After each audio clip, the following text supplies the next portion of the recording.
Hello, friends, fiends, and fellow UBTubers, and welcome to episode 747 of the Daily Comic and Collectible. Today, the collectible of the day is the Hasbro Toys, Marvel Comics, Marvel Universe, Hobgoblin action figure. Ambitious millionaire Roderick Kingsley reached the top of the fashion game through criminal tactics and underhanded deals. Even in his lofty position, though, he hungered for more. When he stumbled upon a secret lab belonging to the Green Goblin, his route to power was revealed, and he became the Hobgoblin. Determined to run organized crime in New York, he set his sights on the Spiderman and Kingpin, aiming to destroy both men in his quest. This 4-inch scale Marvel Legends action figure of the Hobgoblin is based off his character in the Spiderman line of comics. This Hobgoblin action figure features advanced movement with ultra articulation for a 3 3/4 inch figure, making it a great addition to your Marvel collection. This figure features intricate details with advanced hand-painted deco, with a finely detailed sculpt. Accessories include the Hobgoblin action figure, removable satchel, pumpkin bomb, and signature goblin glider. Also included in this set is a shield secret file with secret decoder. This figure was released in 2008 by Hasbro Toys. Now, the comic of the day is Web of Spider-Man, Volume 1, issue number 93, with a cover date of October 1992. This is part of the Hobgoblin Reborn arc, with story by Howard Mackie, art by Alex Sobiek, and cover by Alex Sobiek. This story is titled The Test. This story opens with Jason Masondale honing his skills in order to return to his normal life as a mercenary. To this end, he's hired a group of assassins to fight him to the death.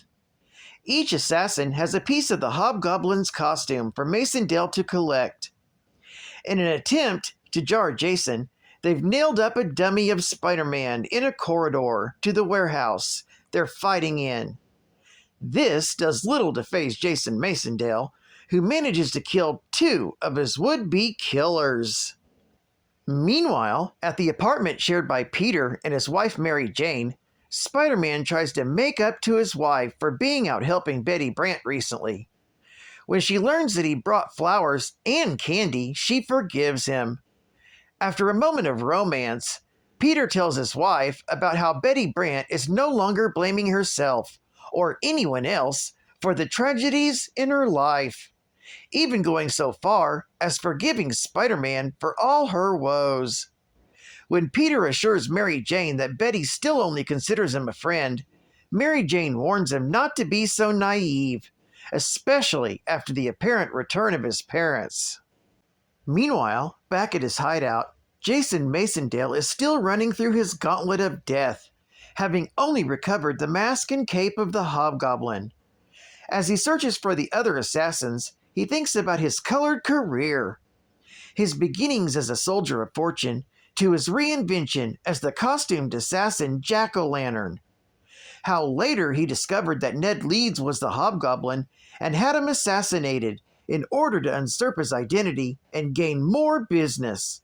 However, his career as the Hobgoblin was met with some setbacks and bad deals. Namely, the deal that had him bonded with a demon, a fate he was recently freed from. By this time, Masondale is ambushed by the remaining assassins, but is able to slowly pick them off one by one, recovering a piece of his costume each time. He manages to finish off the rest in moments after recovering his gloves and a satchel of weapons. As it turns out, the Hobgoblin hired the foreigner to put on this little test. The international assassin arrives and reveals that he found out that Masondale does not have the agreed-upon amount in his Swiss bank account for the expenses he incurred. Since the Hobgoblin owes him a lot of money, the foreigner decides to hire the Hobgoblin on a pro bono hit job. When the Hobgoblin asks who his targets are, he's given 2 dossiers on his intended victims. Later that evening, after Mary Jane has gone to sleep, Peter changes into Spider-Man and heads out on patrol. He wonders if Mary Jane's suspicions about Betty Brant could be true. However, his thoughts are interrupted by the light of a spotlight that's been designed to resemble his mask. Following it to its source, Spider-Man finds that it was created by the foreigner, who's waiting atop the Empire State Building. Spider-Man is furious to see the assassin, as he still wants to bring him to justice for the murder of Ned Leeds. He assures Spider-Man that it was only business, and that he won't bring harm to Betty Brant. He then tells the Wallcrawler that he's hired the Hobgoblin to assassinate the Moon Knight and Daily Bugle photographer Nick Katzenberg. With that, the foreigner escapes through a trap door, evading capture. Spider-Man wonders who he should go help first, Moon Knight or Nick Katzenberg. Although he dislikes Katzenberg, he doesn't want to see him be killed. Meanwhile, Moon Knight is flying across the city in his Angel Wing aircraft. He's heading to the Four Freedoms Plaza in the hopes that Reed Richards can discover a cure for whatever it is that's causing his body to decay. He passes into the gun sights of the Hobgoblin, who blasts the Angel Wing jet with a weapon that shorts out all of the onboard systems. Spotting Moon Knight's craft going down, Spider-Man swings in that direction to help him out. Meanwhile, the villain has caught up with Moon Knight, looking forward to killing the hero since their last encounter. Before he can take the kill shot, Hobgoblin's aim is thrown off by a web line, fired by Spider-Man. While the villain turns his attention with the Wallcrawler, Moon Knight uses the opportunity to free himself from the downed Angel Wing. In the ensuing battle, Spider-Man is briefly stunned with a gas bomb, leaving Moon Knight alone to fight the Hobgoblin. By the time Spider-Man gets clear of the gas, he witnesses Hobgoblin shoot Moon Knight in the chest, causing him to fall into the river below. Horrified, Spider-Man dives into the water after his ally, but finds no trace of Moon Knight. Returning to the surface, he's at the mercy of Hobgoblin, who tosses a pumpkin bomb before leaving. However, this bomb is destroyed by one of Moon Knight's crescent darts. As it turns out, Moon Knight survived Hobgoblin's attack, and he uses a rope to pull Spider-Man to shore. The pair compares notes, and while Moon Knight's top priority is determining what's going on with his body, he wants to know who hired Hobgoblin to kill him. The pair agrees to work together, and they head off after the Hobgoblin. Meanwhile, the Demogoblin is locked up in a high-tech cell, awaiting transport to the vault.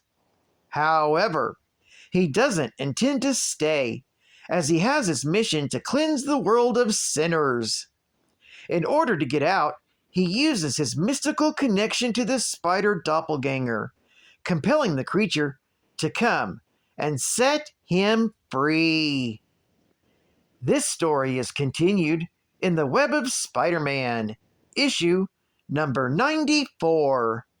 Geek Fact: the hit on Katzenberg was all because of damaging photos he took that compromised the Rose's plans against the Kingpin.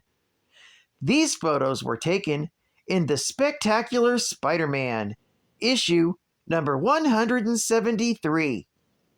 Thanks to a misprint, Peter was the target of the hit between Web of Spider-Man, Volume 1, issue number 84, through issue number 88, until the correction was made. Bonus Geek Fact: Jason Masondale first surfaced as the Jack-O-Lantern in Machine Man, Volume 1, issue number 19.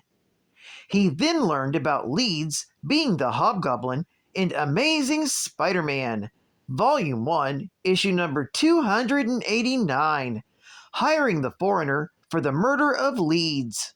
However, unknown to Masondale, Ned Leeds was merely brainwashed by Roderick Kingsley into thinking he was the Hobgoblin, as revealed in Spider-Man, Hobgoblin Lives, issues number 1 through issue number 3. And the Hobgoblin was possessed by a demon in Spectacular Spider-Man, issue number 147, until he was recently separated from his demonic half in The Web of Spider-Man, issue number 86.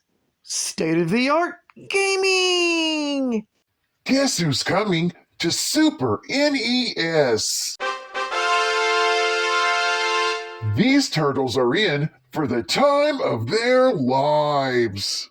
Cowabunga, courageous ninja dudes! It's TMNT 4, Turtles in Time, for Super NES. The Fab Four are in a time warp tailspin, direct from the second arcade game. And there's most bodacious bonus! Now, you can also go shell to shell in a tasty turtle bash-o-rama mode and find out who's the most radical reptile of them all. Take on 10 explosive levels featuring humongous 3D graphics. You've got 9 turtle attack modes to use, including the catapult, cannonball, and bulldozer. This dizzying trek through the time takes you AD, BC, and AD again. You'll be hurled through time so much, you may hurl yourself. But don't forget your mission to find April O'Neil, Swing, and that stolen Statue of Liberty before Shredder makes a mega-sized lawn ornament out of her. So achieve total turtleosity and go for it! Only from Konami! And the geek fact. The geek fact.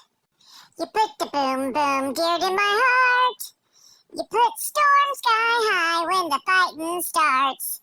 Geek facts filling my brain. Oh yeah, Spidey does a thwip and Miles does the same. Comic books are all a go-go. Endings leave me hanging like a yo-yo. Comics are all a go-go. Yeah, can't believe heroes fly so high. Superman's home at the North Pole. Spidey's getting ready to a go-go. Doc Ock's going down tonight. Yeah.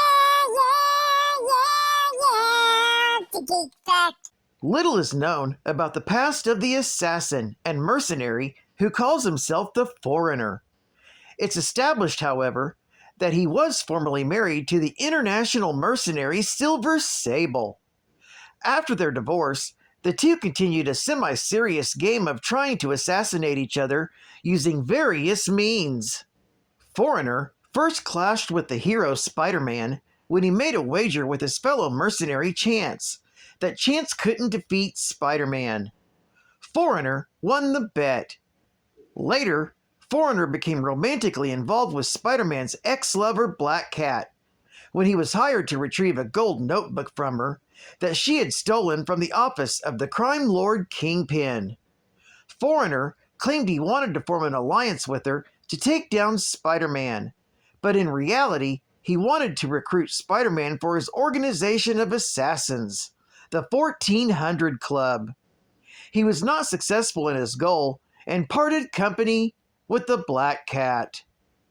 Well, I'd like to thank you for joining me for another Daily Comic and Collectible, and I hope to see you again Tuesday. This is CatFan Comics Man, and I'll catch you on the flip, my little thunder kitties. Meow. Over and out.